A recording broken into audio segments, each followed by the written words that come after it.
Tax day is coming. Oh, no. But if you sign up for Robinhood Gold's IRA with a 3% match, you can get up to $195 for the 2023 tax year. Oh, yeah. Sign up at Robinhood.com/boost by tax day to get the biggest contribution match on the market. Subscription fees apply. Investing involves risk. 3% match requires gold for 1 year from first match. Must keep IRA for 5 years. Robinhood Financial, LLC, member SIPC.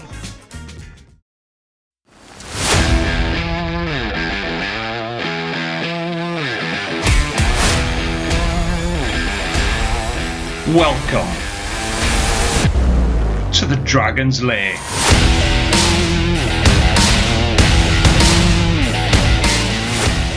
Hello and welcome to the Dragon's Lair podcast, your home all things Dragons RFC and rugby in the region.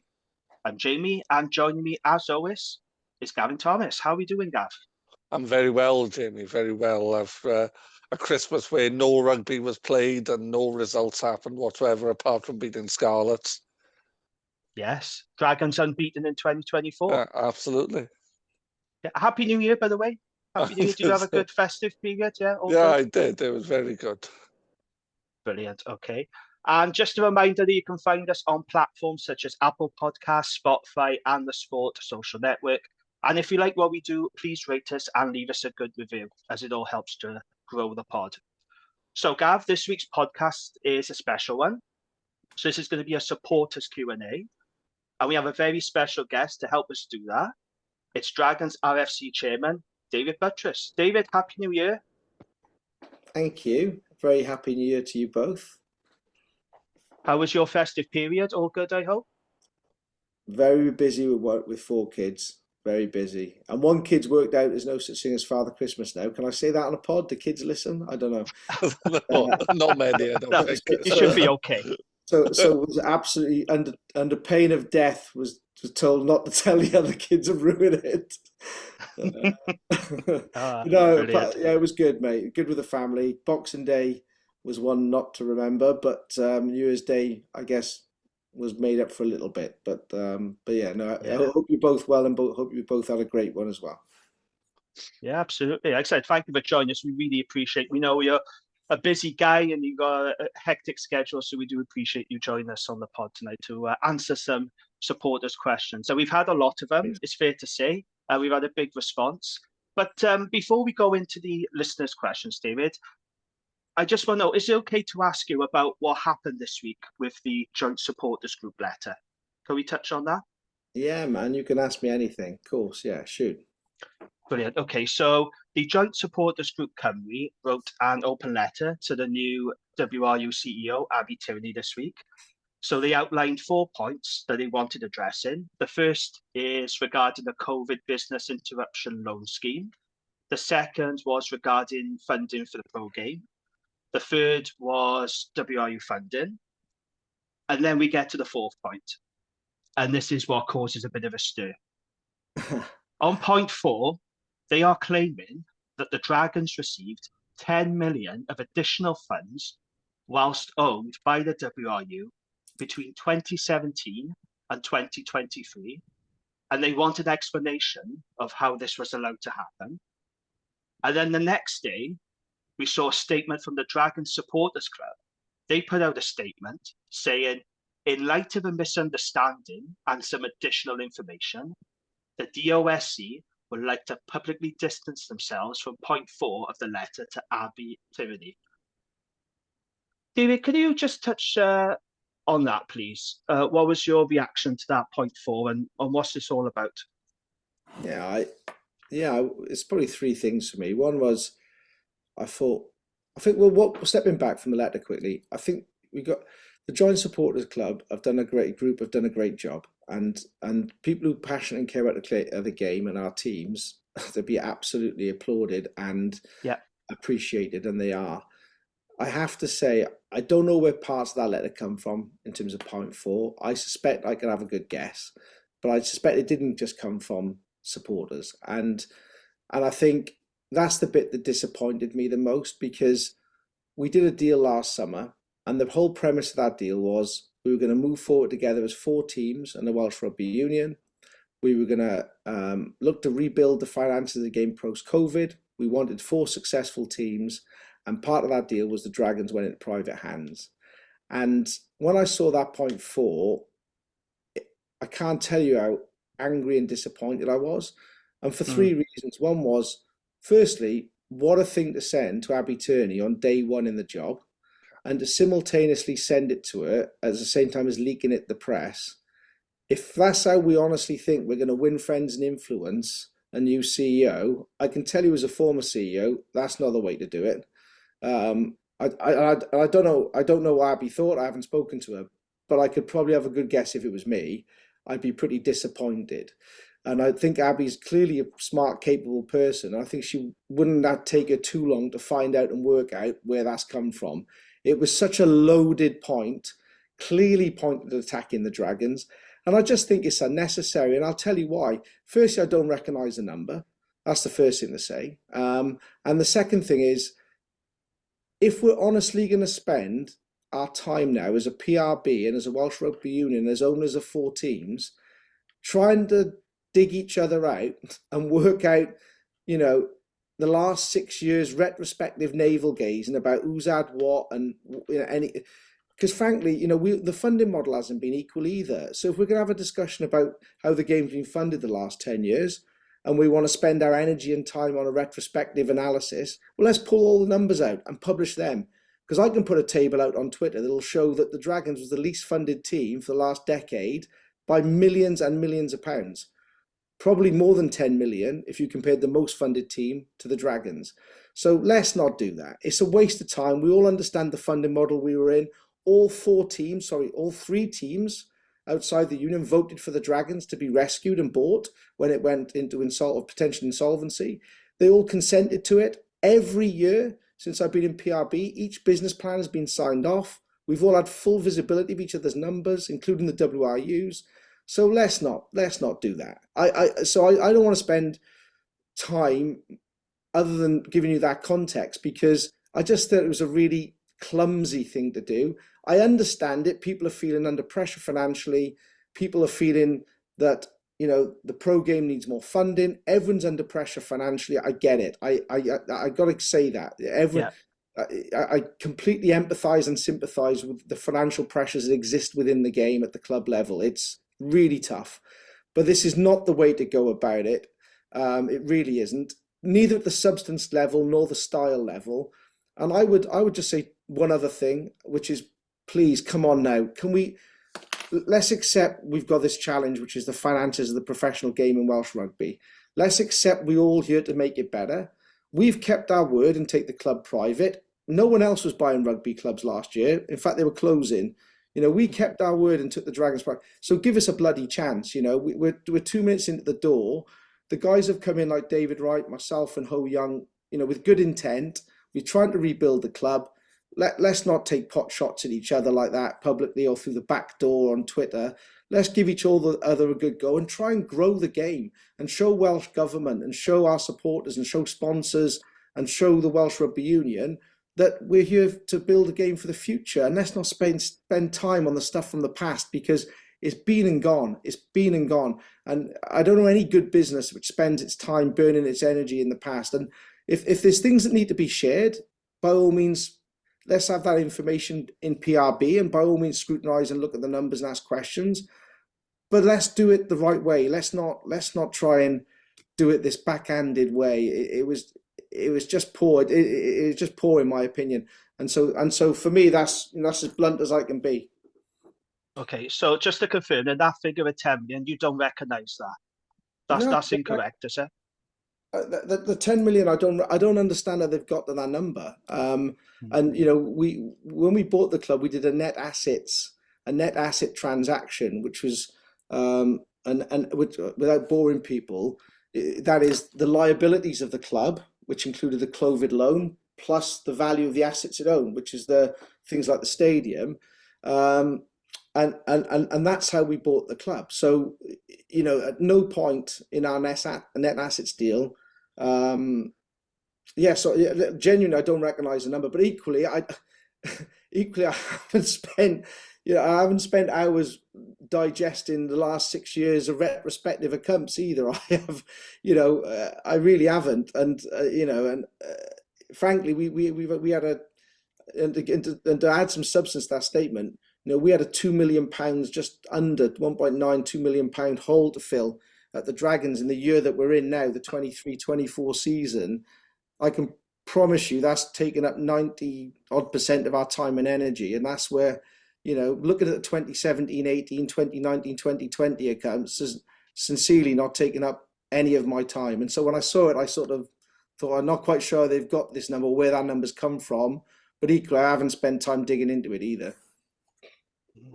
Okay. Well, thank you for that, David. Thank you for shedding some light on that, because it did seem a little bit strange. And it does make you wonder, can everyone in Welsh rugby work together at some point, doesn't it? Are we ever going to have that unity that we keep talking about? Well, I think we've got it from some really good people now. Malcolm Wall, okay. Abi wants it. Abi clearly has said she wants it. The new chair, Richard, has said he wants it. I think us as an ownership of the Dragons, we 100% want it. We will absolutely work together with everyone because we want to grow the game. We need more sponsors. We need more supporters. We need the women's game to grow. We need the men's game to grow. We need to deal with our COVID loans. They're the 4 or 5 topics we need to focus on. Nothing else. And when we've got those 4 or 5 topics nailed and growing and throwing off money and women's game trucking along, the men's game stabilized and growing and being successful, and we got teams competitive in the URC, I would be more than delighted then to navel gaze over the 2018, 2019, 2020 accounts. But until we've got that bit nailed, I really don't want to spend that much more time or energy on it. No. Okay, thank you for that, David. Appreciate it. Right, shall we delve into the listeners' questions? And I'm afraid, David, we do have to talk about that Boxing Day shambles at Cardiff Arms Park. I mean, never mind a nightmare on Elm Street. This was a nightmare on Westgate Street, wasn't it? It was absolutely horrific. But I haven't heard that. I haven't seen that. I'm quite proud of myself for that one. I did write that That's myself. A good one. Do you like that one? I should write for Wales Online, shouldn't I? I'm wasted. I am. You're too capable to do that.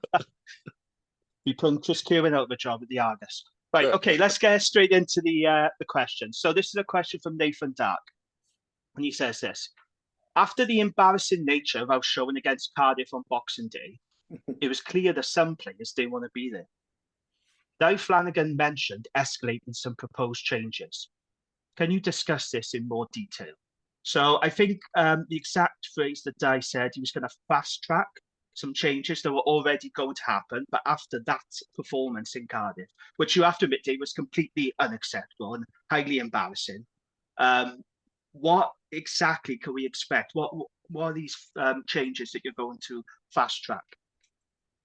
Yeah, I think Di was very honest after the game. I think coaches and players know, and we all know it was none of us were expecting that. We've always been very competitive. The derbies have always been tight.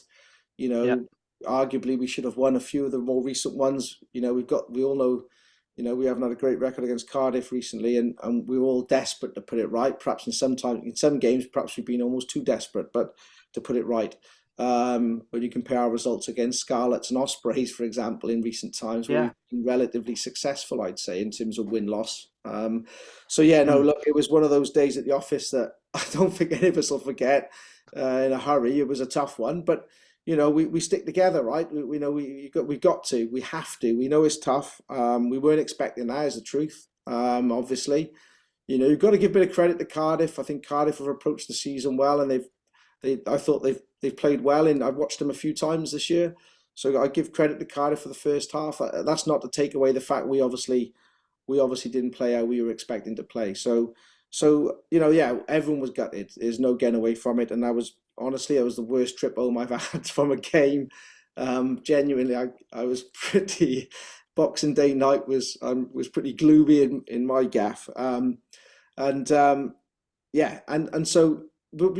like everything, you have to turn things into a positive. And myself, David Flanagan, Ho Young, David Wright had a meeting in the week between Christmas and New Year to wash it up.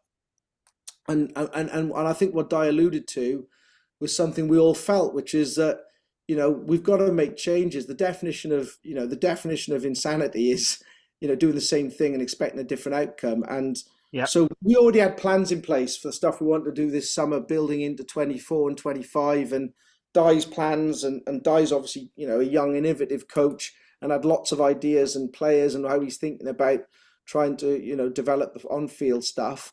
And we said the one positive that could come out of an outcome or a result like that is that we take faster decisions, because if we had instincts around certain things we could improve or change, well, it's almost a validation of the fact, okay, well, let's do it then, because none of us are in the game to lose. None of us are here to lose. We want the club to be winning. So I think what I'd say to you is that accelerated and gave us conviction around, okay, let's be bold then, and let's make some decisions. And without giving the specifics, we're talking about individuals, because that would never be right, or especially about players we'd hope to bring in, or in areas we'd hope to bring in.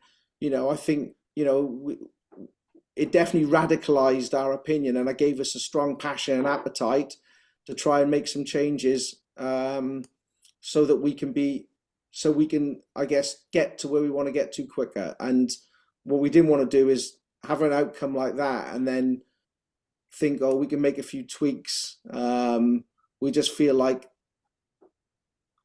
not that one game or one result should ever dictate, the long term, because we all know that any given Sunday you can have any given Saturday even, you can have a bad day at the office. But for us, it was, if I can be really blunt, it was more of a pattern, that where we felt that, we have some good results and then that can happen. And we want to break that habit and get to a more stable place. And I think to do that, David Flanagan has some really clear ideas about what that looks like.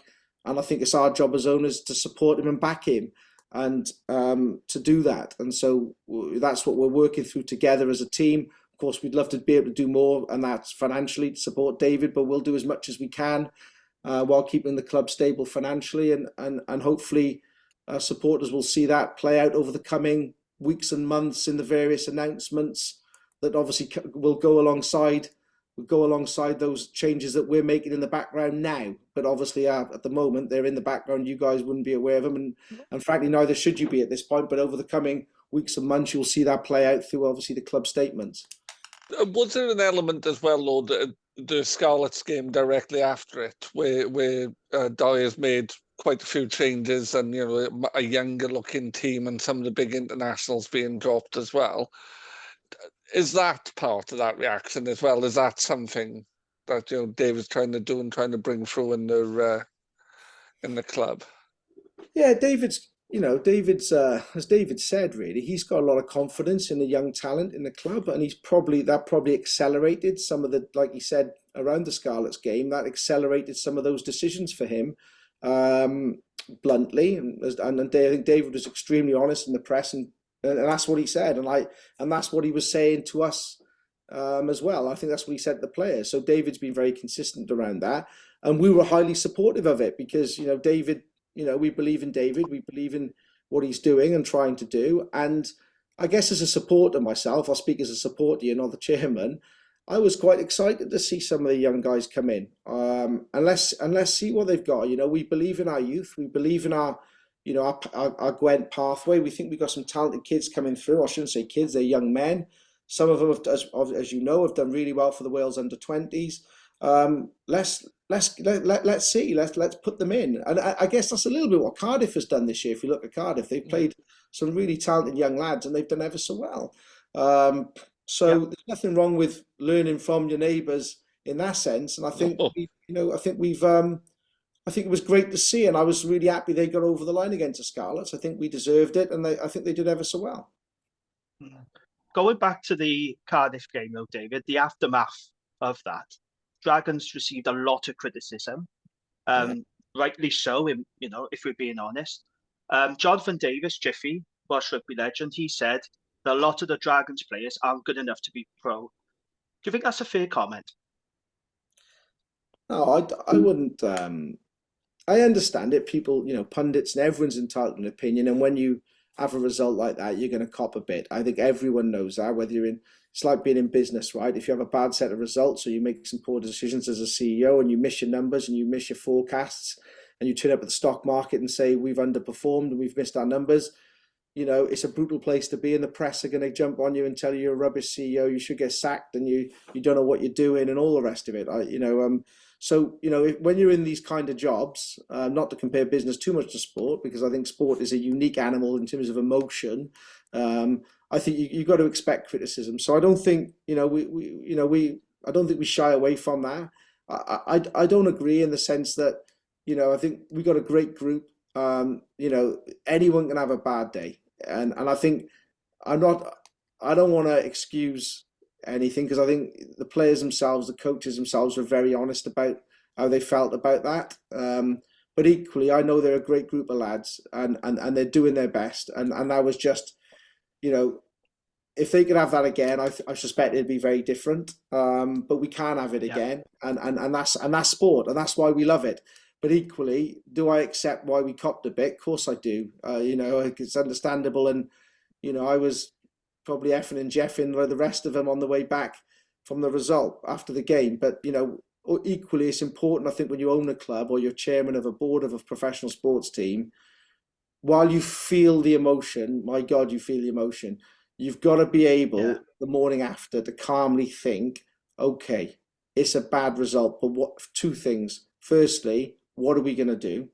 What are we going to do about it? What's the positive way we can react to it? What are the good decisions we can make off the back of it? And I think that's what Di Flanagan alluded to when he said accelerate in some decisions, being bold around some of the things we thought we were going to do. If we thought we were going to do it before the Cardiff game, we knew we were going to do it after the Cardiff game. Let me put it that way. And then the second thing is stick together, because if we believed in each other 3-4 months ago in the summer, let's not fall apart, off the back of a really bad result. Let's learn a bit about each other, stay loyal. Let's ask ourselves the tough questions as well. Let's be super honest and blunt. It's no good slapping each other on the back and saying that was okay, because that's just delusional. So we've got to be super honest and blunt with each other. But if we think we're the right people to work together 6 months ago, we must still be. And therefore, let's ask ourselves the tough questions, but equally let's have each other's backs here, stick together, and hopefully show people at the Scarlets game, which thankfully we obviously got on the right side of a result, that there will be a reaction. And of course, I don't think the Scarlets game makes it all right, and we should all forget about Cardiff. No one for 1 second thinks that. But we've got to earn that back, and over the coming period of time as owners. And it's not just about the players and coaches. As owners, we've got to show that to supporters, and we're as equally as responsible for everything that happens at the club as everyone else is. So that's as much on me. And I did feel it. I felt that's a fair, because I might have only owned the club for 6 months, but I've been chairman of the club for 6 years. So that's a reflection of my efforts the last 6 years. So I've got to hold my hand up there and say clearly I haven't done well enough, and I've got to do better. And I sure as hell am not here to watch us lose to our nearest and dearest every 6 months. So yeah, we all desperately want to bring about some change, and hopefully give people a better trip to Cardiff next time. Absolutely. Thank you for that, David.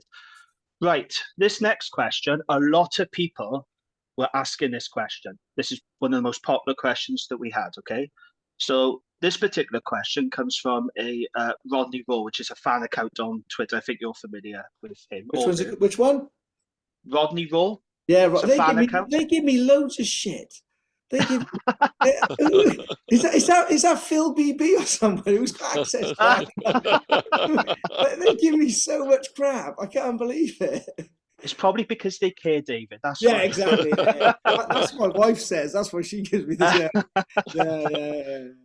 Okay, so this is the question. Like I said, a lot of people, to be fair, asked this question. So go on then. When our defence coach left for America, why didn't we replace him? Seems very amateur for a professional coaching setup not to have a defence coach. Our defence has been woeful at times. Now, I agree with that, to be fair. Yeah. Now, Simon Cross was our defence coach. He left to go to Washington. Yeah. Fair enough, it was a good opportunity. But the timing, in fairness, wasn't good for the Dragons, was it, David? It was in pre-season. you wouldn't have had a lot of time to replace someone. But still, the question remains: you knew Simon had left. Why didn't the Dragons replace him? And why did we go into the season without a specialist defensive coach? Yeah, I think this one's fair criticism, and I've got to give David Flanagan here a bit of protection, because it wasn't for two reasons. One is because I'll explain. So Crossy, Okay. you all know, if anyone who's met Simon Cross, he's a great bloke. He is a really fantastic human being, and I think he's a very good coach. And Crossy obviously had the opportunity to go to Washington with his family to be a head coach. And honestly, whatever our financial circumstances had been, I wouldn't have stood in his way. And I don't think we ever would stand in someone's way.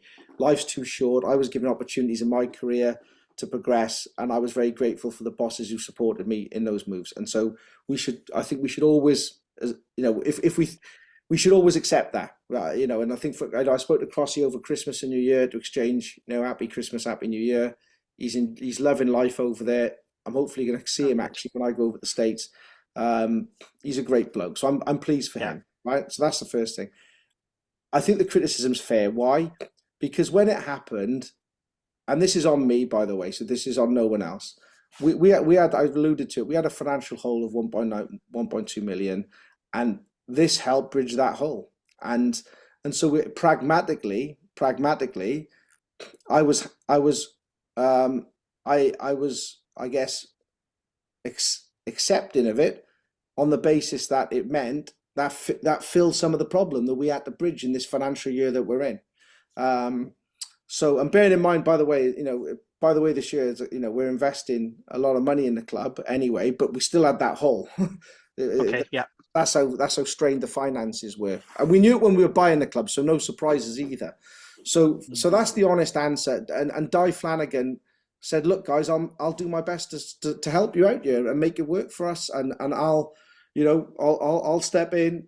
As you know, some of you will know that Sam Hobbs has stepped in, who's a excellent coach in his own right, and tried to help us out of a bit of a stretched resource is the reality. Do I think it was very amateur? No, I think it was a risk, a known risk on the basis of financially. We had a problem, and that's bluntly, and so it's on me, no one else. Certainly not on David Flanagan. It's certainly not on David Flanagan. The easiest thing for Di Flanagan to say is, David, we have to get a replacement, and then I'm back to a £1.9 million problem. So Di supported us, which is why I should always support him. In a team, you've got to help each other out of certain issues at certain times, and we've had to make do and mend and make do and mess. Is that ideal in an elite sporting environment, which is where you've got competitors who are very, very well funded? No, it's not ideal. No, it's not. But sometimes in life, you've got to roll your sleeves up and get on with it. It's our reality at the moment. We knew that when we bought the club. We're looking to obviously stabilise and grow the club. We're in the process now of interviewing for defence coaches. We're looking obviously to bring a defence coach in. So we know it's something. It's a known. But I'm not gonna shy away from the fact, and I'm not gonna.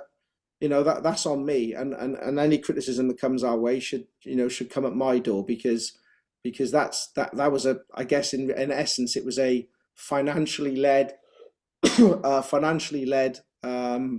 bridging decision to help us to try get back to a position where we can trade. I should also have one other thing quickly, actually. The reason why we decided to take the pain now is because we believe by doing that enables us to build back in 24, 25 and beyond. So hopefully this means now that David will be able to bring in a defence coach of his choosing, and that's what he's in the process of working through now. So is it ideal? No, but I also have to stress Sam Hobbs is doing a brilliant job. So there is, with the guys, as is David Flanagan, as are the other coaches. So everyone has had to step up a bit. But is it a perfect world at the moment financially? No, it's not. No. Okay, well, thank you for that. And I'm sure supporters are going to be very happy that a process is in place to appoint a new defence coach. Okay, so question from Steve Davis, not the snooker player, Dragon supporter. He's asking. He might be a snooker player. He could be. I highly doubt it's Steve Davis. I mean, he would be interested if he's in Brentwood in Essex or something like that, that is the Steve Davis. He's definitely from. I think he's from Newport, to be honest, Dave. I think he's probably from Pill or something like that. If he plays in Reds in Cwmbran, it's not Steve Davis. Is Reds even still open? I don't know if that's still going, is it? I've been up that way for years. I don't know. Right. Okay. So he's asking this. This is a big news story at the moment, David. And again, this is one of those questions. I know you can't go into too much detail, but could you just, go into some detail for supporters, please? Again, this is a very popular question. How confident are you that you will be able to retain the international players that are out of contract at the Dragons at the end of the season? So we know that Aaron Wainwright, Rio Dyer, Leon Brown, and Tane Basham are all going to be out of contract at the end of the season. They've been linked with English clubs. There's rumours of Tane signing for the Scarlets. So, like I said, I understand you can't go into too much detail and negotiations are going on, David. I do appreciate that. But how confident are you that you can retain all these players? Will you retain all these players? I think we're in a. Without mentioning any names of individuals, I think we feel quietly confident that David Flanagan has sufficient financial firepower to do two things. So let me separate the individuals here, because I'm not going to comment on individuals, but I think we're going to retain. I think David will retain the players who he thinks that will want to form part of the next couple of years of his squad. I think he'll make some changes though, in areas where he thinks we need to strengthen, which is normal and correct, and therefore he might prioritise, and we will support that as best we can, where we think we need to strengthen. So, to me, it's not about those individuals per se. It's about, we've got to shape a squad that can win as many rugby matches next year as possible in 24-25 in the season. And I think we will look a bit different next year. But hopefully it means, those things will strengthen us. And we've really got to look at things from we've got a salary cap of roughly £4.5 million. Maybe it gets changed a little bit, I don't know. But let's assume that's the case. So everyone's got that. That's not just us. That's all four teams got the same salary cap. We've got to do things a little bit differently in order to make the most of that cap. And we've also got to do things a little bit differently to try and drive some outcomes and results that see us grow and improve as a club. Because I think supporters, sponsors, owners, players, coaches, all want to be part of a success. So I wouldn't think of it so like almost in a sort of negative way. Which ones can we keep? I don't think of it like that. I think of it as who do we need to grow and what do we need to add to improve? And that could be therefore different personalities. It could be different names in frames. It could be different positions that we prioritize. So, but I don't necessarily think it's about therefore just a set of 3 or 4 or 5 individuals that we should. I think it's about Di being able to shape a squad that looks a bit different, and he'll prioritize accordingly. So I'm not gonna. I really am. I'm not sidestepping. I'm not answering on individual levels. It would never be right. I'll never do it. But the direction, the direction I'll give you is that I think we want to look a bit and feel a bit, different in the sense that we need to prioritize 1 or 2 things. And I think David Flanagan has got some brilliant ideas on how and where to do that. And we should back him in those calls. But we should be under no illusions either. If the salary cap's £4.5 million, we're going to have to make some tough decisions too. £4.5 million could only go so far, right? Absolutely. The next question does touch on that actually. So Steve Jenkins gets in touch, and it's a good question because he asks, how do we improve performances on the pitch and increase our attendances and interest in the club if we have to manage with such a restricted budget? And it's a good question, David, isn't it? Because we're struggling to be competitive now. We're going to go down to 4.5 million. We're going up against teams in the URC, particularly the Irish, with double that budget. It's going to be very, of course, and more. But how are we going to be competitive against teams with much, much bigger budgets than us? If we're cutting, or whenever teams are adding and they've got the budget to do that, it's going to be very, very difficult, isn't it? Yeah, let's not forget a year ago we beat Munster at home, right? And Munster won URC last season, and Munster's budget would be significantly more than double ours. Yeah. So money is an important facet of performance. We all know that, right? But we do have some competitive advantages that we can look to. We have some very good young players coming through, very good young players coming through.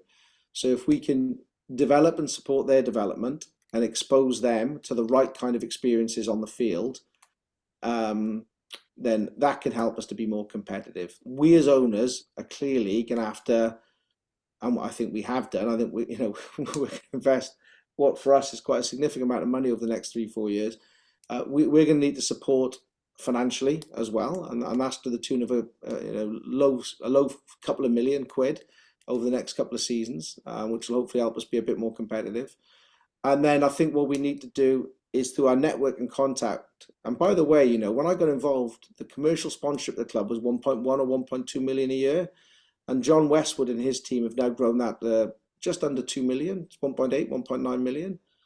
Significant amount of growth, right, in 5 years. There's many things I think I've made mistakes about. But I think one thing the team has done a really good job is off the field. We've made really good strides around the match day experience, the stadium development, the commercial sponsorship improvement, growth. It's been quite significant. So I think we can continue to grow that area, which will make us more financially competitive. I do say on Twitter a bit, we need people to stay with us. I know it's tough, but let's be honest. If any one of us walked away, the club would be, any sports club would be in a bad way. So I think we got to look each other in the eye and say, let's back each other for the next couple of years. Let's have a fucking good go. Let's hold each other to account, mind. Let's have conversations like this and admit when we've done things wrong or right. But let's stick together here, because without it, if we don't stick together, then we'll be screwed. So we got to stick together through what's going to be, the pain of change over the next year or two. But I would also then add, we have this thing now where we actually own the ground, and we've got to. I said last night on Twitter, the last 6 years have been such a wasted opportunity. And if you go back to that 10 million quid in that letter, well, can you imagine if the WRU, you can see why the Rodney Parade cabbage patch hasn't changed. Because can you imagine going to anyone in Welsh Rugby in the last 6 years and going, we can turn this into this, but it costs this much investment, and by doing that, it'll develop this much more revenue. It would have turned straight away, as you can see from that one paragraph in that letter, into a navel-gazing bum fight about if they're going to do that there, then we can have, and all of a sudden, that causes just paralysis, because people just pull up the drawbridge and go, okay, we do nothing. Because by doing nothing, there's no argument or no controversy. So I think the last thing for us is the ground, and we're over the next literally short period of time, Graham Bradbury, who's the board member that Ho Young's appointed, and one of the guys at Rodney Parade, they're working on a proposal to come to the board, I think in May, June time, around what is it, the cabbage, 2 or 3 ideas that we do around the cabbage, and one of them we have to choose. And of course we'll tell supporters what the idea is, but then we'll have a go at doing it, because we can't just do nothing and in 2 years time be sat here with the same old cabbage patch, because that needs to generate some money. And we think it could generate 500,000 or 1 million, I don't know, but it could generate something. And that money for us is meaningful, because all of a sudden that could be a marquee player or two. And that could be the difference between European qualification or not. So I think those 3 things is how we that's how we plan to grow the club. And then I'd equally say, look, if anyone else wants to get involved and put some money in the club, we're not precious about it. There's no egos around you. If there's someone from Gwent who's made a lot of money or is working in the US, and there's 1 or 2, by the way, who have approached us since we bought the club. If they want to come and get involved, please come and get involved. We'd be more than happy to extend the ownership. We don't have an ego about it. Come and get involved and back the club. We think it's a brilliant stadium. We think we've got amazing youngsters in our area. We got a great fan base, super passionate. There's something to be shouted about here, and we've got Newport County, hopefully, which if Hugh Jenkins gets his takeover done, that's an exciting story. Newport Council have really started to get behind us. So there's starting to be a narrative here that if we can just start stringing some victories together and get more competitive over the coming year, starts to get a bit of momentum, I hope. So they're probably the three ways that we can hopefully bring some more finances in to improve the sort of performance on the field. And look, and no one's in this to make money. You know, if we do make an extra £500,000, that's going straight into the club. That's why we're involved. Okay, great. If I win the Euro Millions, David, I promise you I will stump up a couple of million to help the Dragons. Honestly, I would. If I won Euro Millions, I'd be there. But I'm skint and I can't help it. I'm sorry about that. Top man. Right. Okay, so question from Keith. You have touched on it a little bit there, but he wants to know, are there any major sponsorship deals in the pipeline? Are you talking to any major companies? I presume I'm gonna touch wood, yeah. No, so we've got a couple of irons in the fire. One or two that are exciting. Should also say, I should take the opportunity, honestly, real massive thanks to our existing sponsors, because they stuck with us through COVID. Yeah. Pretty much all of them to a man said keep the money, even though they weren't able to come and enjoy the hospitality or enjoy the activation of their sponsorship. So and it says something about the off-field team. A huge thank you to them, because honestly, if anyone comes to Rodney Parade, it's a really great match day. It has a feel to the place. It really does have a feel. Yeah. You can't make that up. I felt it the first time I went there. There's a feel to it. There's a certain magic, and that comes from people, and they do a great job. And that's why I think sponsors keep coming back. If you look at our boxes, I think I'm right in saying we're the only club of the four that have every hospitality box sold out. We have a small waiting list actually for our hospitality boxes. So I think that says a lot. Our sponsors, if you look at the sponsors, they've been there year after year after year after year after year. So I think we've shown the last 5 years we can grow the commercial sponsorship. I told you the numbers earlier. We've grown quite significantly the last 5 years under John Westwood's leadership. I think we can do a bit more. So I think we've got one or two decent irons in the fire that if they were to drop the next 6 or 8 weeks would be really important for us. So that's our job, and supporters can tangibly see that, because if they see those brands start to get involved in us, they'll see it announced, they'll see it on the shirt, they'll see it around the stadium. So fingers crossed, mate. I'm quietly confident we got one or two really good conversations happening.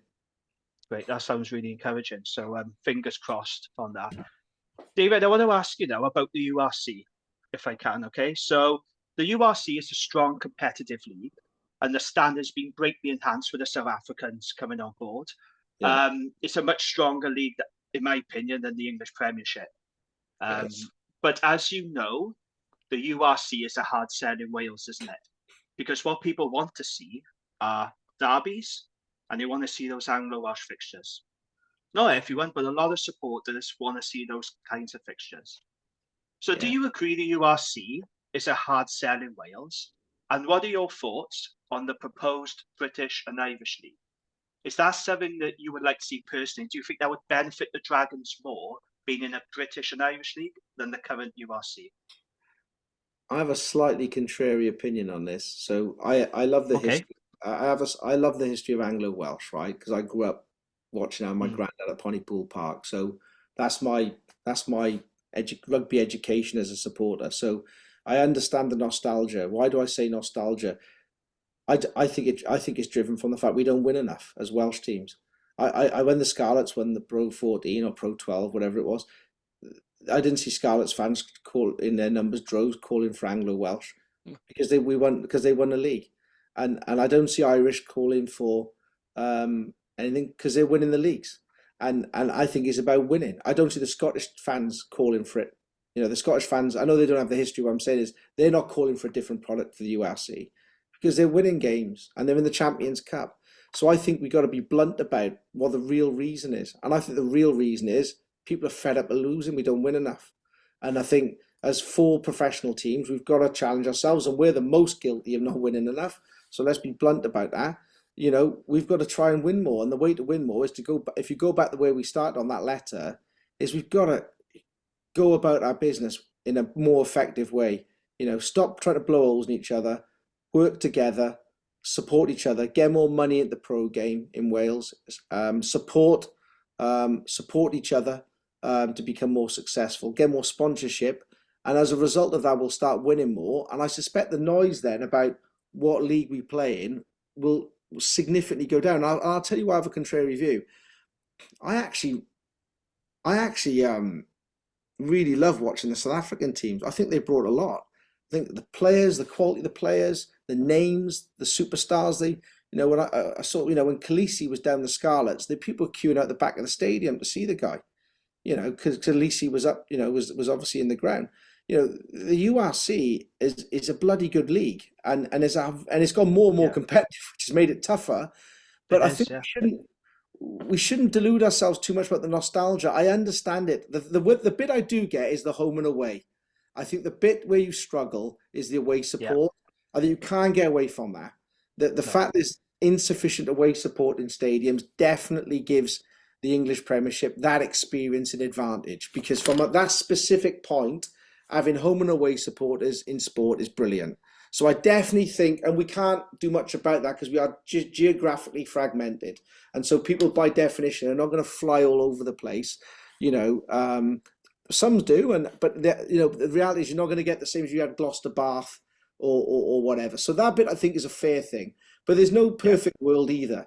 There's no perfect world. So we have to accept that's a reality. We have to do our best. I love what the Ospreys did by going up to London. I thought that was innovative.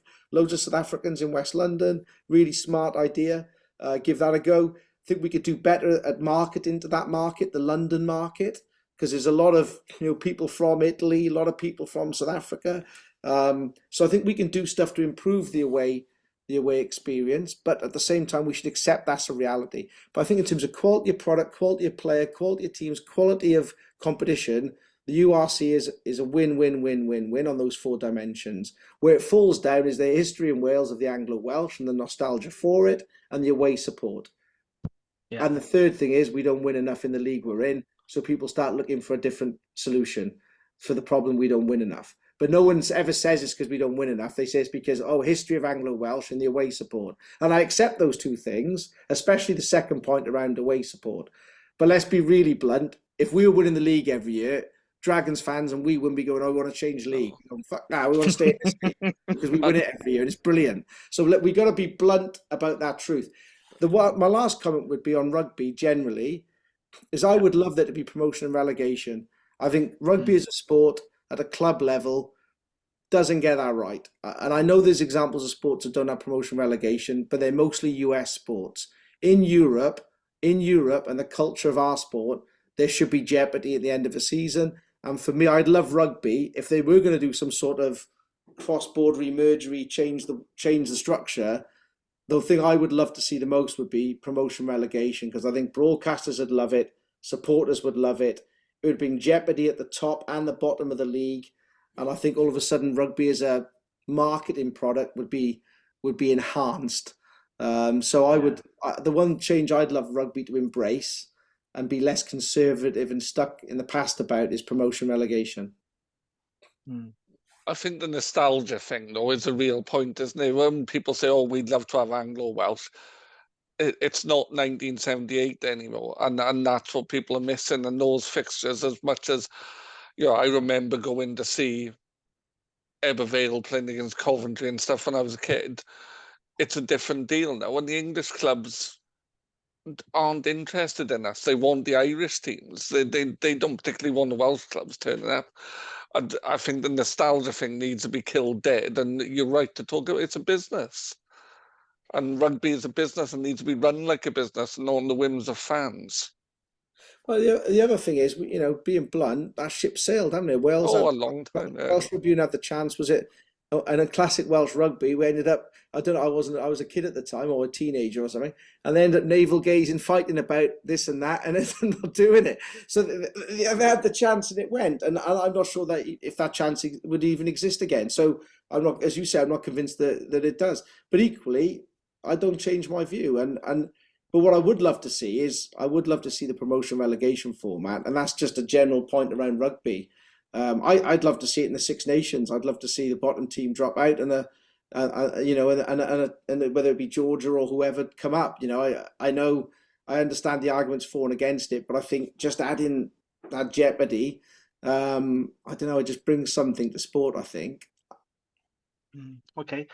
I think you have touched on this already, but there's a question from Dragonfire on X, and he or she is asking, what is the long-term plan for driving higher revenue for the club, in brackets, including non-match day if possible, and the potential redevelopment of the Cabbage Patch? Now, you have touched on this already, I think, but is there anything else you want to add to that, or do you want to move on? So 3 things. On ticketing, we're going to push towards having market ourselves to youngsters more. So that was a decision we made we had a board meeting a couple of days ago.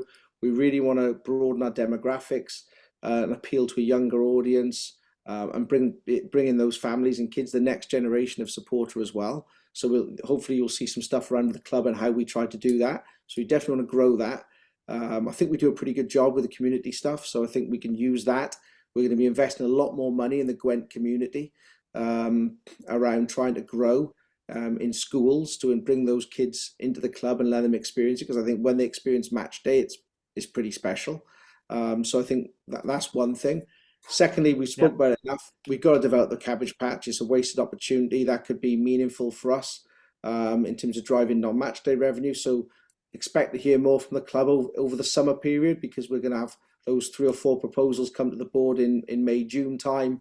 We're going to have to make a decision. Off the back of that decision, we're going to have to activate it. So the Cabbage Patch development has gone nowhere for 6 years, but it's going to have to go somewhere in the next 6-12 months, or at least start to go somewhere. And then the third thing is continue to grow the commercial sponsorship, which, we touched on that a little bit. We got 1 or 2 irons in the fire around sponsors, keep our existing sponsors, because I think we're very fortunate to have a really good people who are loyal to us and we've built great relationships with, and we're very grateful for them, and try and continue to therefore maintain what we've got and then grow, bring some new people into the sponsorship department. And they're the 3 ways we can grow financially, and hopefully that extra money then we put straight into the club. Now, when I say straight into the club, some of that would go on first team. Some of that is we really want to invest in the training facilities as well. So we're looking at some stuff around training facilities as well, because we would like to, as owners, whatever legacy we leave, I think we have to leave 2 legacies. One is we've preserved the club for the future generations and the stadium for future generations, given the legacy of Rodney Parade is over 150 years old now. I think as custodians of that asset, we've got to make sure we leave it in a better place than how we found it. And the second thing is, to make the team more competitive long term, we've got to give the players the best possible coaching, development and training environment, so that we can be as competitive as possible on the field. So I think Astrid Munich is a good facility, but I think we can maybe do some stuff to enhance off the field training as well. So those monies can be used, and hopefully that brings more success, which hopefully brings more supporters, which then that goes back into the team, and you get into the flywheel of a bit more success. So that's the plan at the high level. And there's a lot of details beneath those plans, like ticketing, sponsorship, training ground, Cabbage Patch. But we'll share those as they start to form into more concrete things. And the commercial one's pretty advanced already. That's already been out there with partners. The ticketing is developing. The community department, I've got an expansion plan that we've supported the board meeting 2 days ago, which we invested more money, as I said, in the Gwent community to grow our footprint with the youngsters. And then the Cabbage Patch ones we spoke about. So so as you can see, there's a lot going on off the field, actually. Genuinely, it's probably, every day there's something. So we've definitely got our heads down off the field for sure. Excellent. All sounds very encouraging. Graham gets in touch and he asks this: are the Welsh government offering much support in terms of the debt the 4 main clubs find themselves in on the back of COVID? Do you personally feel the Welsh government could do more, being as rugby is such a big part of cultural identity in Wales? Now, I read something, David, that the Welsh government says it can't reduce the current 8% plus interest rate that it's charging onto the 80 million loan, because if they did that, it said they'd be breaking UK subsidy support rules. I don't know if you've seen that story, but that's what was being reported by Sean Barry in Business Life. So do you think the Welsh government could be doing more to support Welsh pro rugby in Wales? Yeah, my brief experiences of politics is where there's a will, there's a way. So yeah, I did. I saw that, and I'm always respectful of things I don't understand. so, I don't necessarily, and I don't understand what those those UK things are, but I'm very respectful of the fact I'm sure they're real. But my experience of politics, as we've seen, with the post office stuff, where there's a will, there's a way, and things can happen very quickly when they need to. So, and as we saw in COVID, actually, if there's a positive to COVID, you could see where there was a will to do things, things could happen much quicker. So I would say where there's a will, there's a way. Although I have to say, I'm very grateful, for Welsh government support, because, let's be blunt, without that support, we would have been up a certain creek without a certain instrument. So, and we in good faith took on those loans, and so we should honour them, and so there's no issue for me around that, because otherwise we shouldn't have taken them.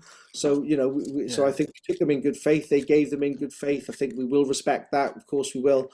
I think we should continue to talk to them in private and talk about how we can best work together to benefit, because ultimately that money, where does our money go?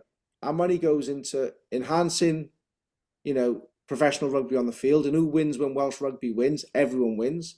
When Wales win Grand Slams, that benefits the whole Welsh economy. It benefits Cardiff's economy. The same is true if Welsh teams get in the Champions Cup. And who wins as well? Our community teams, because let's be blunt, what do we invest in? Ultimately, we invest in our communities, whether that's through player development, community development, children's activity, health and leisure. We have so many different provisions that we help, from wheelchair rugby to all sorts, right? So I think we have over 20 provisions now. So different provisions. So we should see these clubs as community assets too. So I think we should continue to talk, and in the meantime, we should respect the fact that it is what it is, and but we should continue to talk, because obviously things were done differently in Ireland, things were done differently in Scotland. I know the English guys had something else too. So there's no harm in continuing to talk, I don't think. But talking in the right way, not on Twitter. No, that's how Welsh rugby works, David. We all go talk and debate and make decisions on Twitter. Yeah, and where's that fucking got us? Oh dear. Okay. I like Twitter as much as the next man, but you got to take it with a bit of a pinch of salt sometimes. There's a lot of good people on Twitter. There's a lot of experts on Twitter, David. A lot of people in the know, or think they know. But I love it. You guys know I love a bit of the chat. There's something I agree. There's some great opinions on there, and some really well thought out individuals. A lot of passion, and that's where Welsh rugby's funny, isn't it? Is that people want to argue with each other, but actually the passion it's because we all care.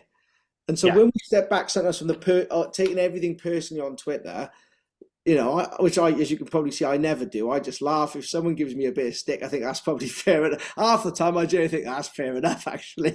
But at the same time, we should just learn to think, well, we're all in the game for one reason, because we love it. Because let's be honest, we could all go and do something else. You go these days. There's so much choice in there. You can go and watch a football match. You can go down to the cinema. You can go shopping. You go for a walk. Go and spend time with your family. I don't want to do too much of that. But there's lots you can all do with your time. And you play on a bloody Xbox or whatever. So we're all here for one reason. We're here because we love the game. So we should sometimes remember we got a bit in common as well, and that's probably the most important thing. Yeah, absolutely. Okay, so this next question, I see this getting asked all the time on Dragons forums, and I know the answer to it, but this is what Gav McCann is asking. Are there any plans to play games around the region again? No, because Rodney Parade, well, look, when I got in, I was really open-minded about it, so I thought I'd test it. I don't know if you guys might not remember, but we did one up at Ebervale. Glasgow game. Yeah, no, Edinburgh. It was Edinburgh. Yeah, Edinburgh. Yeah. And Richard Cockrell went nuts, didn't he? Richard Cockrell gave me some shit before that game. Yeah, he had a moan at Bernard. He had a little bit of a jibe. He had a bit of a jibe at me and whatnot. But to be fair, we did take a game to Abervale in February, which with hindsight wasn't probably the most genius idea I ever had. But anyway, but it was done in the right spirit, which was like, let's test it out, because if I don't know, 8,000-10,000 people turn up and it's a rip roaring occasion, but what I didn't understand when I did it was probably two things. One is, to put on a professional day, you need facilities. Like if you look at Rodney Parade, It's got 13 corporate boxes or whatever. It's got a lounge with seats 300 people in that can serve carvery. It's got dressing rooms ready for the professional game. It's got parking. It's got it's got all the infrastructure. It's got it's got built-in catering. It's got the bars. And don't get me wrong, it's not perfect, but it's built for a professional sporting event. And going back to what we were saying about nostalgia, I grew up going to Pontypool Park and standing on the bank with my granddad. So no one needs to tell me about how special some of those grounds are around our region, because they are fucking special, and they have a feel to them in their own right. They have an absolute feel to them in their own right. And Pontypool Park, I'll submit to anyone, is a special place to watch rugby. But ultimately, we're in the world of professional sport now, and you have to. We talk about how do we grow the club. Well, we need to get more sponsors. Well, you can't do that unless you offer a great match day experience, which needs facilities and infrastructure around it. So pragmatically, I would love it if we had 2 or 3 Rodney Parades around the region, because then the answer's different. But we've only got one Rodney Parade in the region, and it's our home, and therefore we're going to invest. We're going to go all in on that, and that doesn't. But what we will do is invest, as I said to you earlier. We've already made the decision a couple of days ago. We're going to invest significantly more in our community investment around the whole region, from Blaenau Gwent all the way down to Newport. And so people will see that, because they'll see it with their kids in school around. So they will see that Dragons is absolutely a club that's investing in all of Gwent rugby, and we are absolutely committed to do that. But where does our team play? It plays at Rodney Parade. And the alternative is we lose money, because when we played that game at Eugene Cross Park, we lost a lot of money. So I was left with a bit of egg on my face, not for the first time, but I learned a lesson that night. And you don't make the same mistakes twice. And that's very grateful to Ebervale. It's a brilliant place to watch rugby, a bit like Pontypool Park. But in terms of the Dragons and the product we need to give our supporters and sponsors, I'm afraid in this current day and age, the only stadium that's fit for that we could offer sort of the professional experience that we need to offer to grow our club off the field is Rodney Parade. Of course, if that changed, I would be pragmatic, but that is the reality. Well, and like you say, it's the infrastructure, isn't it? And I'm an Ebervale fan, Ebervale boy. Eugene Cross Park is a throwback from watching rugby in the 70s. It's and it's not a place for professional rugby, and the crowd was quite disappointing, wasn't it, for their Edinburgh game? Well, mate, and the reality was, like I said to you, if you're going to do that, we either should have done it pre-season probably, or at the end of season, because people probably don't know. My mum lives in Newtown, and so I from the age of 12, 13, I grew up between Newport and Ebervale. I had a normal upbringing. My dad was in Newport, my mum was in Ebervale. so I was between the two. So I know the area. I actually know the area. So but if you're going to do something like that, you do pre-season, you do end of season. What you don't do is, unless again, I made a mistake. It was well intended. I was probably a bit green around the gills, wanted to take the club around the region, make the point that we want to represent Gwent rugby. So it was well intended, but it was a bit naive. I didn't do my homework enough, and so that's a lesson learned. And then also timing wise, anyone who's grown up around Ebervale knows you don't play it in February. It was freezing. It was about 4 degrees. I think it was almost frozen, the pitch. I think I can't remember, but it was like. It was touch and go around. It was the coldest night you can ever imagine. And so if you're going to bring kids into the game and give them a great experience at Eugene Cross Park as part of a Dragons thing, you do it in August or September as part of and then it's a nice summer's day, the sun's out, it's light, it's warm, everyone's in their t-shirts, and it's a great experience. You're showcasing the best of Ebervale and Eugene Cross Park, and you're doing it at the right time. But yeah, in terms of a league fixture, then I don't think it's possible. And it's probably the second best ground in the county as well, which, if you think about that, that's... because... It places it in context, doesn't it? Like, if that's the second best ground in the county, there's no way of getting there elsewhere around the county. Yeah, and there's I think there's better ways to connect the club. I think the way to do it is through the community investment that we make. You've got to get into the kids and schools, and we've got to grow that way and play the long game and get them down to Rodney Parade, give them the best experience possible at Rodney Parade by making Rodney Parade as brilliant as it can be. And, and let's be honest, if you support and love a club, I drive up to bloody Liverpool sometimes to watch Everton. And that's like 3 hours journey. Yeah. So if you love your team, I'm not being funny, you'll come down from Cwmbran, Pontypool, if for 10, 11 games a year. If it's a great experience, we've got a good team, we're competitive, and you have a fun day out, then I don't think it's really the fact that we don't play in Ebbw Vale which stops you coming from Ebbw Vale. No. It's all the history and all the nonsense, really. Yeah, but the loss making is a big part of the issue, because I always remind people when they talk about this of what happened a few years ago. Now, this was before you came to the club, I think, David. The Dragons hosted a game against Cardiff Blues at the time at Caerphilly. Now, I can't remember why they did it. It might have been a clash for Newport County because they get the primacy. I think it was a fixture clash, yeah. Yeah, so they moved it to Caerphilly. The Dragons lost a lot of money. Caerphilly nearly went bankrupt just from hosting it. It was a big shitstorm after it. There was a lot of financial mess after that. So I always tell that story to people and say, why can't you take it there? And it did a lot of damage to the relationship, I think. Before my time, I picked up some of the legacy stuff between Caerphilly and because, like you say, it put a. So these things, they've got to be understood, and you think about a match day experience.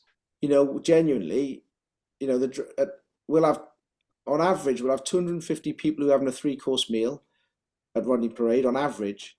We got 12, 13 box holders who'll have hot food, drinks, expect a comfortable, sort of hospitality-like experience, rightly so, because they bloody paid for it. And then you've got several thousand people who want to be able to have access to a bar. They want to be able to have access to some food.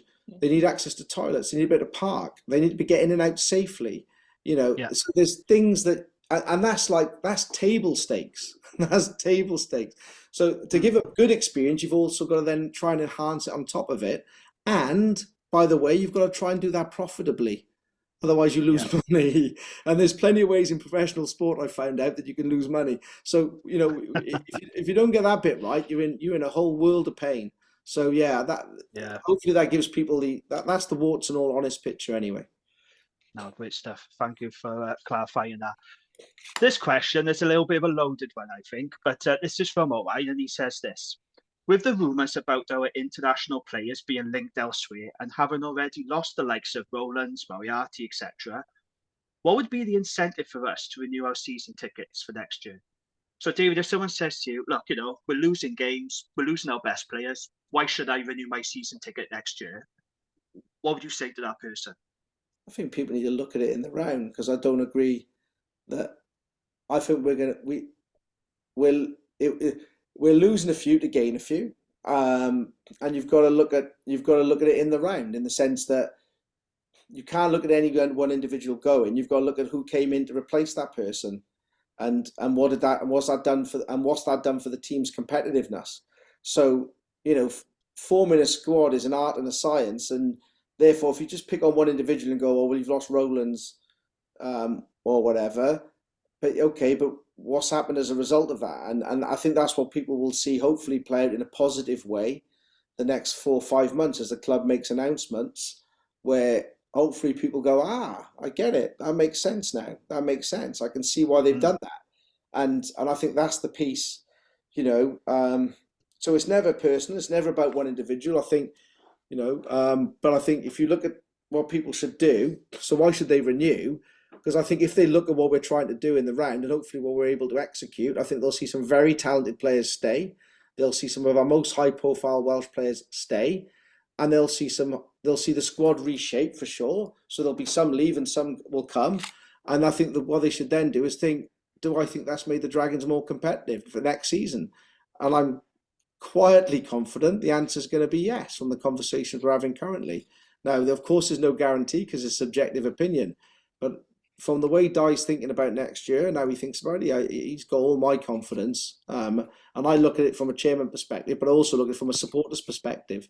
So I think we've taken quite a bit of the pain that we needed to take in the last 6 months, whether that's Rowlands going, Moriarty going, and others. Simon Cross, for example, we've taken a bit of pain. And I think we want to start building back. And I think that's hopefully what people will see. So what I'd ask people to do is just look at the comings and goings and then make a judgment when those comings and goings have stopped. So when the music stops, go, what do I think of the look of this squad? And I hope people will say, that looks a competitive, that looks a more competitive team, and therefore they've clearly made some decent decisions. Now, there's obviously the proof of the pudding is always in the eating, and I'm wise enough to know you have to wait and see. But the intent is absolutely there to make us more competitive. That's the absolute intent. Yes, absolutely. We love to see the Dragons be more competitive, wouldn't we? Okay, question from Gareth. Any chance of some Friday night games next season? And no, in capital letters, no Sunday games.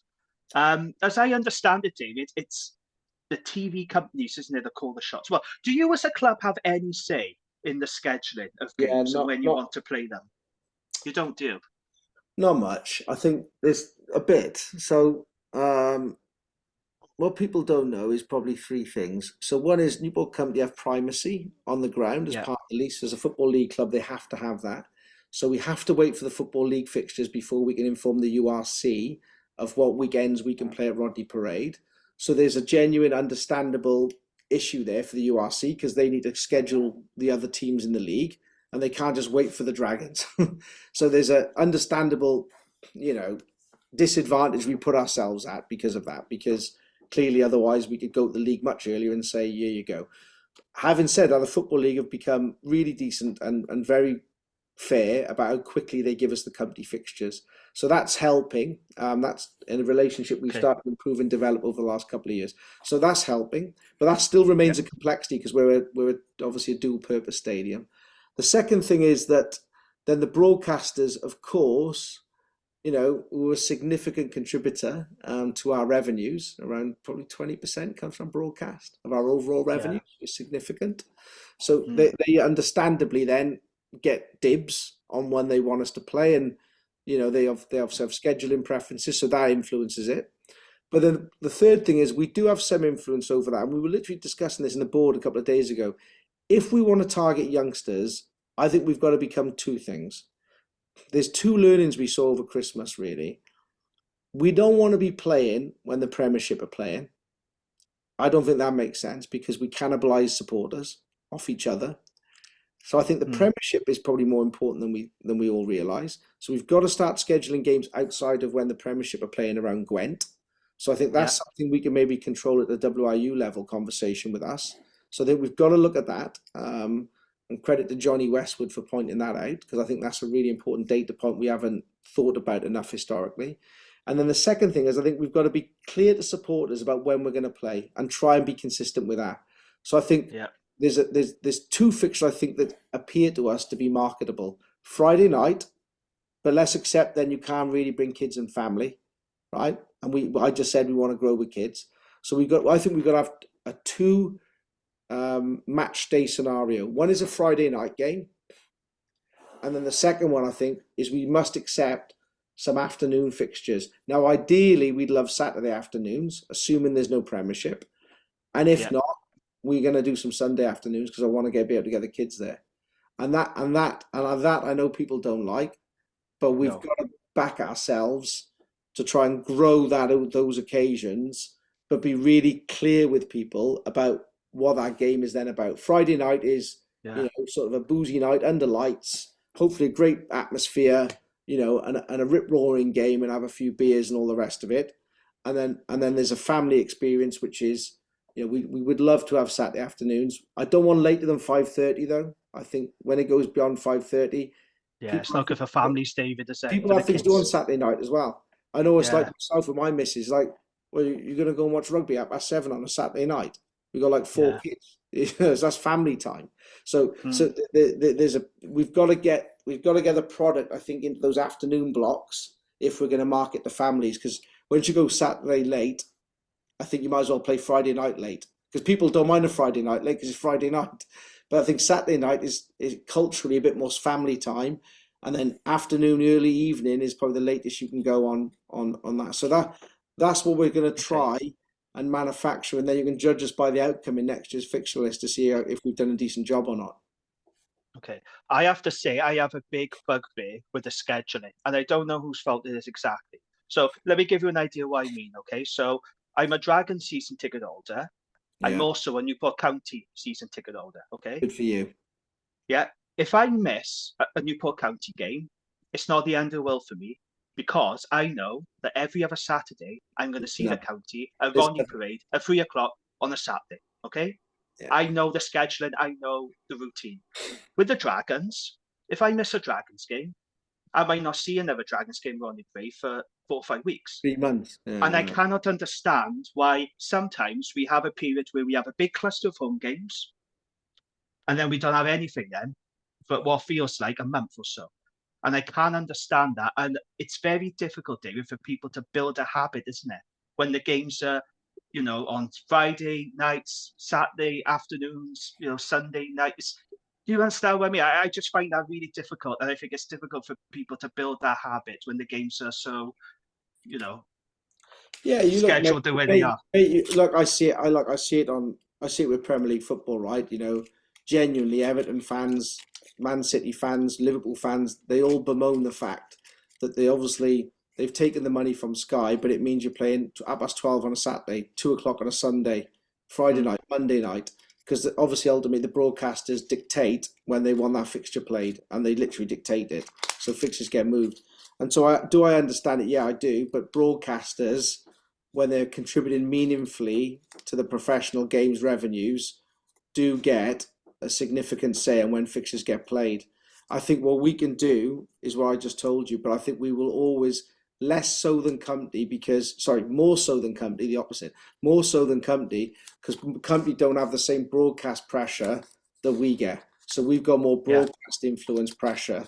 Okay. And also Company benefit from the fact they have primacy of the stadium because of part of the FA lease that we have to have, which is fair enough. But that does, I don't, that I love the Company, so it's not. But it's part of the deal. So you can't have the rough without the smooth. So we benefit from the fact the Company are in the ground, and therefore, but we have to accept the rough is we don't have as much flexibility in Dragons fixtures. So you benefited as a Company fan, but it hurts you on the Dragon side, is how I'd summarise it. Yeah, that's fair enough. Before we move on, can I ask you a Newport County related question? Because as I said, I am a season ticket holder. And Hugh Jenkins, that takeover is going through, although it has taken longer than anyone has expected. I don't know why it's taken so long. But Yeah, they're waiting I understand. For FA, aren't they? Yeah, they are. They're waiting for clearance. I understand you've had meetings with Hugh Jenkins. What's your impressions of him, David? And what were those meetings about exactly? What have you been discussing with him? I think he's brilliant. I think he's really knowledgeable about football. I love sport. I love football. I thought I knew a little bit about football until I met Hugh. He's incredibly knowledgeable. He clearly knows how to run a successful football team. He's very ambitious for Company. He's very passionate about it. I think he's a great guy. I like him a lot. I've met him 3 or 4 times, I guess now, something like that. I met him 2 days ago, was most recently. Yeah.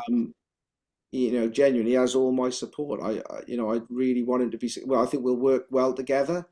I think we want to bring the clubs even closer in terms of off the field. Not always easy to do it, but because I think he's going to want a bit more, and I want a bit more. But there's a bit of a conflict there. But I think we'll work together well. I think my sense is we're similar characters in terms of how we do business, and we both love. Well, I certainly love the Company, and he wouldn't be getting involved if he didn't. I guess he certainly loves football, and so I'm quietly optimistic about Company. I think, my old man is a massive Company fan and has been a season ticket holder, and certainly before COVID, and now he's a bit of a scaredy cat now, but he used to be, he used to go all over the gaff, and I'd love to see Company get up a couple of divisions. It'd be amazing. It'd be absolutely rocking and rolling. I know it's not easy. He's in the same business as we're in, so it's not easy in every. Christ, I watched that Salford thing, whatever it's called, the Class of '92, and how much money they poured into Salford and all the rest of it, and they're still, I think they're languishing now in Division 2, aren't they? They're 20th or something. And, so if it was easy and it was just about chucking money at it, Salford would have been promoted years ago, I think. I don't know if they've spent that much more money there, but it's definitely more money, isn't it? And so, but I think with Hugh Company, you've got someone who knows how to do it. He did it with Swansea quite recently. He knows what he wants. He knows what good football looks like. He knows how to get up these divisions. So I'm hoping, fingers crossed, touch wood, that he'll be great for Company. And my God, a bit like our fans, the Company fans deserve it. Nothing would please me more. Nothing would. Yeah. Newport County have got the smallest budget in League Two, by the way, and the manager Graham Coffin is doing it is factual, correct? Yeah, or at least one of the smallest budgets. And Graham Collins doing a fantastic job, and he knows how to get a lot out of the players. But it's quite similar to Dragons, working on a really small budget and trying to be competitive. And if they stay up in the Football League, that'll be a great. They should stay up this year. They should stay up this year. Yeah, we should do. Yeah. We should be okay, but yeah, the big one's Eastleigh, mate. I mean, I think the big one. Man United, Ronnie Parade. You've got to be excited by that, David. I don't know if we manage to get past. We got to get past Eastleigh first, of course. We should have beat them, by the way. I wouldn't open my curtains to watch Man United. Yeah, we got to come down, support the county, haven't we? Oh, I'm joking. I'm teasing you as an Everton fan about Man United. No, yeah, of course. I mean, it'd be absolutely, for Rodney Parade, for Newport County, it'd be absolutely magical to have Manchester United at the ground. But let's not get it. Eastleigh away is going to be tricky, right? And I don't know. I got to be honest. I'm quietly confident. I was gonna say all the right things then, but I'm quietly confident. I think all the pressure is going to be on Eastleigh. They're at home. Their fans are going to be baying for an FA Cup. There's a lot of pressure on Eastleigh to get a result now. And yeah, there is. I think Company go down there. And I remember the Barnet game where they drew at home and then went down to Barnet and won 3-0 or 2-0. I can't remember. And I think it was. Yeah, I just got this feeling that, I don't know, maybe, please God, I'm right. I got a feeling, I think they're going to get a good result at Eastleigh. And if they do, please God, they do. I think it sets up an unbelievable day in Newport with Manchester United in town. It'd be a day to remember, wouldn't it? Absolutely. Fingers crossed on that one. Okay, so these next few questions, David, they're quite light-hearted. Well, they're quite silly, actually, but I just thought I'd mix it up a little bit. So, question from Hugh Griffin. Indian, Chinese, or Chippy? Indian. What are you choosing out of those? Indian, yeah. What's your curry of choice, David? All day long. My favourite curry used to be lamb madras. Now it's chicken madras. I don't know why I've changed. Nice. I think I ate too much lamb madras. I don't know what happened. Didn't have a bad one, just had too much of it. Yeah, curry, mate, all day long. I've always, I don't know, curry box in Cwmbran, my dad introduced me to, and then I've been stuck on it ever since. After training as a kid, actually, I used to get a keema naan bread on the way home. Talk about nutrition, fucking hell, terrible. But yeah, no. So yeah, I love a curry. It's same. It's a great dish, isn't it? What about you? What do you prefer? I like a chicken tikka saag. It's not good for my nuts, admittedly, but I do like a chicken tikka saag. Yeah, and I like chicken jalfrezi as well. And what about you? I'm curry as well. Lamb naga. Oh, that's nice. Nice. Making me hungry. Lamb naga is nice, actually. That's because it falls off the bone, lovely, doesn't it? It's lovely. Yeah, and you have the naga chilies in it, so it's just got a bit of a punch to it as well. I'm going to go on Just Eat now. I don't like the curry. What about rice? Are we all peel out rice, or is anyone doing anything funny like mushroom rice or anything? I quite like keema fried rice. I don't know where you stand on that, David. Do you like keema fried rice, or do you like the mushroom fried rice and the other stuff? Or are you more in like the basmati?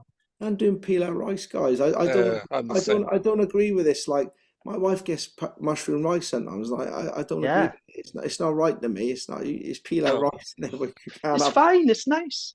No, with Chinese food you have quirky rice, but with Indian you have peel out rice. Yeah, plain naan, curry a choice of peel out rice.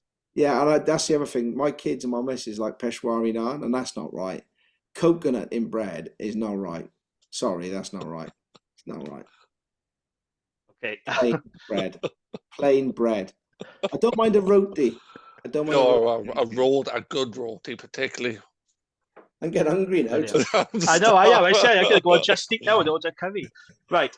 I love this next question. This is from a Llanelli fan, because he had a Llanelli badge in his profile. Ian Davis asks, do you get paid? That's literally the question. Do you get paid, David? Turned out I'm the biggest fucking idiot in Welsh rugby. No, I think I'm the only person who don't get paid.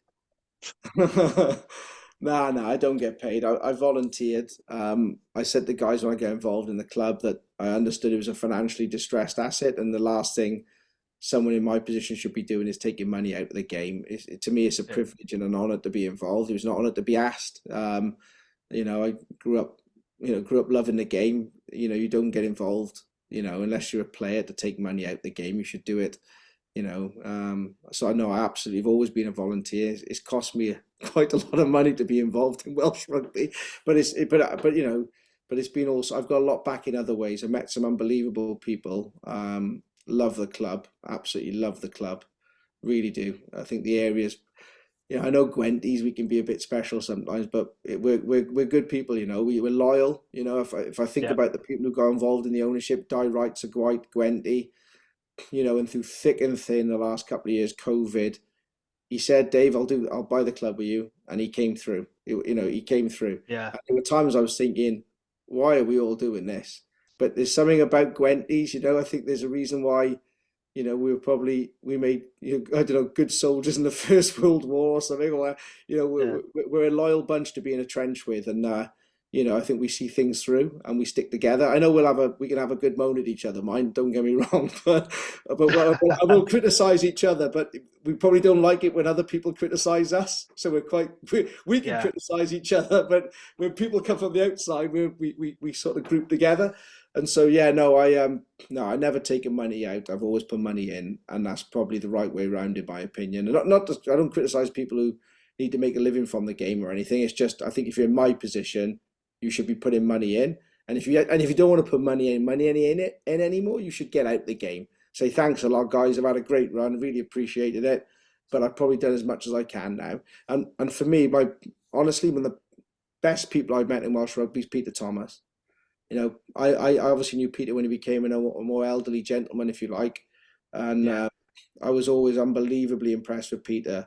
Like how dedicated he was to Cardiff, how passionate he was about Cardiff, what he put into Cardiff personally, financially, unbelievable guy and an absolute gentleman. It was lovely to me the first time he met me, and loved his club. So I think, if I can do 1% of what Peter's done, I'd be happy with my contribution, if you like. Yeah, very sad loss to Welsh rugby, isn't it? Let me ask you this, David, though, right? When you came into Welsh rugby, you knew what it was like. It's a basket case. And I knew that when you had those, well, it is. No, let's be honest. It's a basket case. We say it all the time. We absolutely do. It's a shitstorm. The negotiations you had with the WRU when you're trying to buy back the Dragons or put the Dragons into private ownership, it was difficult. It was very stressful. Did you at any point think, oh, fuck this. I've had enough. I need to get out to Welsh rugby? Because let's be honest, nobody would blame you if you said, okay, I'm done. With everything that's happened with the WRU, with everything that's going on in Welsh rugby, nobody would have blamed you if you'd gone, okay, I need to pursue other business interests now. I'm done here. Did it ever cross your mind to just walk away from Welsh rugby? Never. Not one second. Really? The harder it got, the more stubborn I got. The more bloody minded I got about I'm doing this. Because, and honestly, and for two reasons. One is I knew if we didn't do it, that was the end. And I couldn't live with myself. I wouldn't have been able to live with myself as a local lad if that had been the case and it happened on my watch. Honestly, I couldn't live with myself. Because don't get me wrong, money's important, right? You need money. Everyone needs a bit of money. And I was being very lucky. I was in the right place at the right time. But it never defined. I grew up with. I didn't have money as a kid, so I was a very happy kid. So I don't need money to be happy. So but I need enough money to live like everyone. But so it was never about that for me. It was about the people that I worked with and felt very loyal to at the club, and the supporters and the sponsors who stood by us through COVID. I felt we owed it to them that the harder it got, And how hard does it get? You have a shit meeting and people don't agree with you, and they shout at you, or they try and stab you in the back or whatever. All right, so what? I go home. I still got my kids. I still got my missus. It's not the end of the world, is it? I still got my brothers. Still got my mates. So you got to learn in business sometimes, and in Welsh rugby, to take things a little bit with a pinch of salt. So was it tough? Absolutely, it was tough. But there was never a second, honestly, that I thought this is not worth it. It always felt worth it for the relationships, for the people, for the history of the club, for the history of Rodney Parade, and for the potential of our future. It felt worth it. So never, honestly, I didn't. And then the second reason was I was very lucky. I had some good people around me. Some great guys at the club. I mentioned John Westwood, mentioned David Wright, Ho Young, Ben Lucy, Di Flan, all the guys, James Chapman. Some really good people around the club who were fighting alongside us in those rooms, really fighting alongside us, and then of course Graham Bradbury, who came in as Ho Young's director, was incredibly important in the last few months of negotiations. So, it wasn't just me carrying the burden, let's be clear. There was a load of people as a team working together, fighting for the club. And a bit like what I said about being in a trench together, I think one thing Gwenty's are good at is when we're in a trench, we stick together and we see things through. And and I think rightly we saw it through. And so no, absolutely not. It didn't never once cross my mind. And do you know what? It feels more right and worth it than ever now. And maybe on Boxing Day for half an hour after the game, I question my sanity mind. Brilliant. Okay. I am conscious of time, and we have taken up a lot of your time. Again, thank you very much for doing this. Gav, is there anything you want to finish up on, or? No, I think I was going to ask about the Gwen thing, but we already asked that, and don't play rugby in Ebervale in February is a clear lesson learned. Big learning. Absolutely. I wish I paid attention to that as a kid, but never mind. And if I can, guys, just say thank you to you and all the supporters for the back end. I know there's been some really tough days. We joke about Boxing Day, but we all still know it was a brutal day for you guys, and so thanks for sticking with us. I know on times it hasn't been easy, but look, it hasn't been easy for the past 10 or 15 years or so, David. Listen, let's be honest. Let's hopefully that'll make the good days really special. I hope that's when we'll all be able to look at each other and say, "My God, it was worth it, wasn't it?" And that's what we're all aiming towards. So let's please God, we get to that point, and then we can all look at each other, have a beer, and say, "My God, it was worth the fight," because that's what it's all about. I do actually have one question, Jamie, that's reminded me. No, I'm going to throw the rock in just at the end. Black and amber hoops. We need to be in black and amber hoops, David. That's all I'm saying. Not even a question, a statement. Yeah, I don't think it was my most subtle decision when I stick amber around the side. No. It wasn't the most subtle thing I ever did that. No, listen, of course it should. Professional teams in Newport should play in black and amber. Simple as 100%. Absolutely. And we shouldn't be embarrassed about it. It should have always been the case. Quite right. I've just realised, sorry, one question. I remember, I think it was Greg who asked me. They knew you were doing this Q&A with us tonight, but they were asking, when are you going to do a Q&A in person with the co-owners at Rodney Parade? Is that in the pipeline, David, at some point? Yeah, it's not difficult to do. Me and Wright are in Newport every week. Graham's in Newport every day. The guys should have a chat with Ben Mottram and just make it happen. I can do it. I could do it next week, for example. I know Wrighty could. So, yeah, look, we're at people's disposal. We're always conscious. I think sometimes there can be too much comms, but I think we're probably due a face-to-face. And actually, it's nice to see everyone. And people know me, I think, a little bit, but it's nice for them to meet the other guys. We should get it done. So, yeah, we can, no problem. We can do that anytime when it's suits. Maybe do it over the Six Nations or something. It might be quite a nice time to do it or something. I don't know. But anyway, yeah, let's get it in the diary and make it happen. Brilliant. Okay. As I said, David, thank you so much for joining us. Really appreciate it. It's been great. That was a really good chat. Gav, thank you as always for joining me. Oh, no problem. We will be back next week to discuss the Zebra game, where hopefully Dragons will have 1 foot in the last 16, and then we'll preview the Sharks game in Newport. So thank you very much, guys, and thank you all for listening. We'll be back next week. Take care. Goodbye now. Thanks, guys. Take care. Thank you for listening to the Dragons Lair podcast. We hope you enjoyed the show. Please subscribe, rate and review wherever you listen to us, as it really helps spread the word. You can find us on all the usual social media channels or email us on welshregionalrugbypod@gmail.com. And remember, whatever the question is, rugby is always the answer.